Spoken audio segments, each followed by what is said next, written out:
Hello दोस्तों, स्वागत है आपका आपके अपने चैनल पर। आज हम बात करने वाले हैं एक ऐसी किताब की जो आपके जीवन की दिशा बदल सकती है।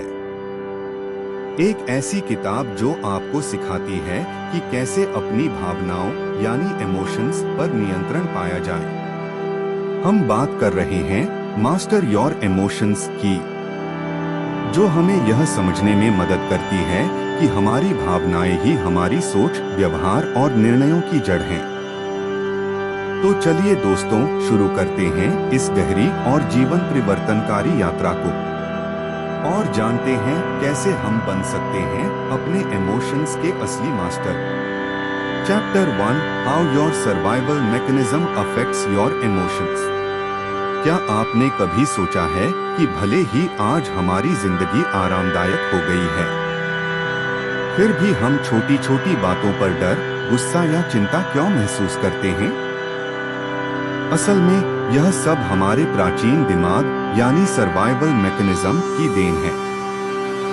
कभी हमारे पूर्वजों के लिए डरना, चौकन्ना रहना जरूरी था, क्योंकि जरा सी चूक का मतलब होता था मौत।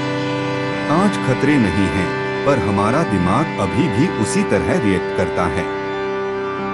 जब आपका बॉस आपको डांटता है या कोई दोस्त आपसे बात करना बंद कर देता है, तो आपका शरीर वैसे ही अलर्ट हो जाता है जैसे किसी जानवर के हमले के वक्त होता था। इसी वजह से नकारात्मक घटनाएं हमारे मन में ज्यादा देर तक रहती हैं। लेकिन आज हमें अपनी सोच को रीसेट करना होगा, क्योंकि हर नकारात्मक भावना कोई खतरा नहीं होती। कई बार वह सिर्फ एक संकेत होती है कि हमें कुछ बदलने की जरूरत है। Chapter 2, the nature of emotions. हमारी भावनाएं, चाहे गुस्सा, उदासी या खुशी, अस्थायी होती हैं। वे आती हैं और चली जाती हैं। लेकिन जब हम उन्हें दबाने या उनसे लड़ने की कोशिश करते हैं, तो वे और मजबूत हो जाती हैं। कहानी सुनिए। पेनीलोप सुबह देर से उठी, सब कुछ जल्दबाजी में करना पड़ा और दिन भर वह चिड़चिड़ी रही। वह खुद से कहती रही, मुझे शांत रहना चाहिए। पर जितना उसने रोका, उतनी बेचैनी बढ़ी। फिर उसने एक बात समझी, यह भावना भी गुजर जाएगी। और सच में धीरे धीरे उसका मूड बदल गया। दोस्तों, यही इस अध्याय का संदेश है। भावनाओं को दबाइए मत, उन्हें पहचानिए, उन्हें स्वीकार कीजिए, क्योंकि हर भावना कुछ सिखाती है। कभी हार का दर्द आपको मेहनत की प्रेरणा देता है, तो कभी किसी को खोने का दुख आपको अपनों की कीमत समझाता है। Chapter 3, changing your interpretation. आपकी धारणाएं, बिलीफ्स तय करती हैं कि आप क्या महसूस करेंगे। समस्या यह नहीं कि आपके साथ क्या हुआ, बल्कि यह कि आप उसे कैसे देखते हैं। उदाहरण के लिए, केटी को पता चला कि उसकी नौकरी जा सकती है। पहले उसने इसे एक समस्या माना, डर, चिंता, निराशा। लेकिन जब उसने सोचा, शायद यह एक नया मौका है अपने सपनों की नौकरी पाने का, तो उसका नजरिया बदल गया। वही स्थिति पर अब अलग भावना। किताब हमें सिखाती है, हर स्थिति को नया अर्थ देना सीखिए। अगर आप सोचते हैं, मुझे हमेशा सही होना चाहिए या मुझे सबको खुश करना है, तो यह आपके लिए तनाव का कारण बनेगा। पर अगर आप मान लें कि गलती करना इंसान का स्वभाव है, तो आप हल्का महसूस करेंगे। आप हर परिस्थिति को नहीं बदल सकते, लेकिन आप अपनी व्याख्या, इंटरप्रिटेशन बदल सकते हैं, और यही असली आजादी है। Chapter 4, letting go of your emotions. अब बात करते हैं एक शक्तिशाली अभ्यास की, लेटिंग गो यानी छोड़ देना। जब हम गुस्सा, जलन या दुख को भीतर दबाकर रखते हैं, तो यह हमारे शरीर और मन दोनों को नुकसान पहुंचाता है। पेनी के बॉस ने तीसरी बार उसके काम की आलोचना की तो उसने खुद को बेकार समझना शुरू कर दिया। लेकिन उसने ठहरकर कहा, मुझे बेवकूफ जैसा महसूस हो रहा है, पर मैं बेवकूफ नहीं हूं। यही फर्क है भावनाओं को आपसे अलग देखने का। किताब में बताया गया है द सेडोना मेथड, जो भावनाओं को छोड़ने का एक सरल लेकिन प्रभावशाली तरीका है। 1. अपनी भावना पर ध्यान दें। 2. खुद से पूछें, क्या मैं इसे जाने दे सकता हूं? 3. क्या मैं इसे अभी जाने दूंगा? 4. कब? जवाब हमेशा होना चाहिए अभी। 5. इसे दोहराएं जब तक वह भावना हल्की न हो जाए। यह प्रक्रिया आपके भीतर एक गहरा भावनात्मक संतुलन लाती है। याद रखिए, आप अपनी भावनाओं नहीं हैं। आप वह हैं जो उन्हें देखते और छोड़ते हैं।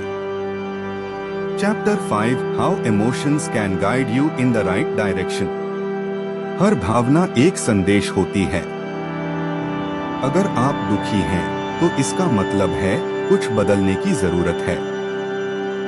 अगर आप खुश हैं, तो वह बता रही है आप सही रास्ते पर हैं।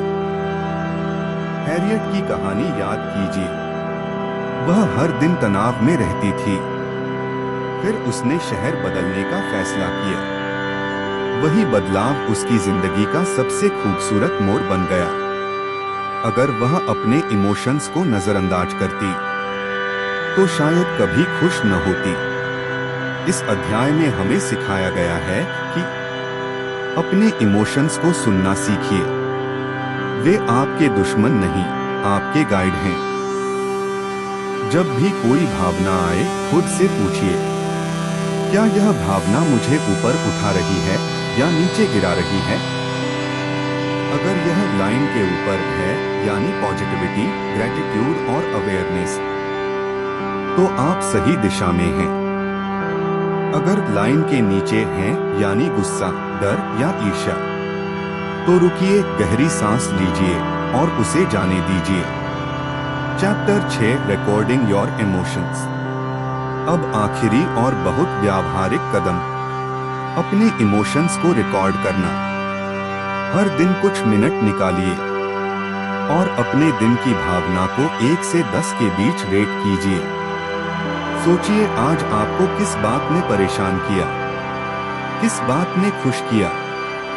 सिर्फ 1 हफ्ते में आप देखेंगे, आप अपनी भावनाओं के प्रति ज्यादा अवेयर हो गए हैं। आप समझने लगेंगे कि कौन सी चीजें आपके मूड को खराब करती हैं और कौन सी चीजें आपको खुश करती हैं। जब आप अपने इमोशंस को पहचानना सीख जाते हैं, तो आप उन्हें नियंत्रित भी कर सकते हैं। और जब आप उन्हें नियंत्रित करते हैं, तो आपकी जिंदगी में शांति, स्पष्टता और सच्ची खुशी आ जाती है। दोस्तों, मास्टर योर इमोशंस हमें यही सिखाती है कि हमारी भावनाएं हमारी दुश्मन नहीं, बल्कि हमारी सबसे बड़ी शिक्षक हैं। जब हम उन्हें समझते हैं, स्वीकारते हैं और सही दिशा में ले जाते हैं, तो हम अपने जीवन के असली मालिक बन जाते हैं। तो आज से एक वादा कीजिए, आप अपनी हर भावना को महसूस करेंगे, उसे समझेंगे और उसे सकारात्मकता में बदल देंगे। अगर आपको यह ऑडियो बुक समरी पसंद आई हो, तो वीडियो को लाइक करें, अपने दोस्तों के साथ शेयर करें और चैनल को सब्सक्राइब करें। अगले वीडियो में हम फिर मिलेंगे एक और जबरदस्त किताब की कहानी लेकर। तब तक के लिए खुद को समझिए, अपनी भावनाओं को अपनाइए और एक संतुलित खुशहाल जीवन जिए।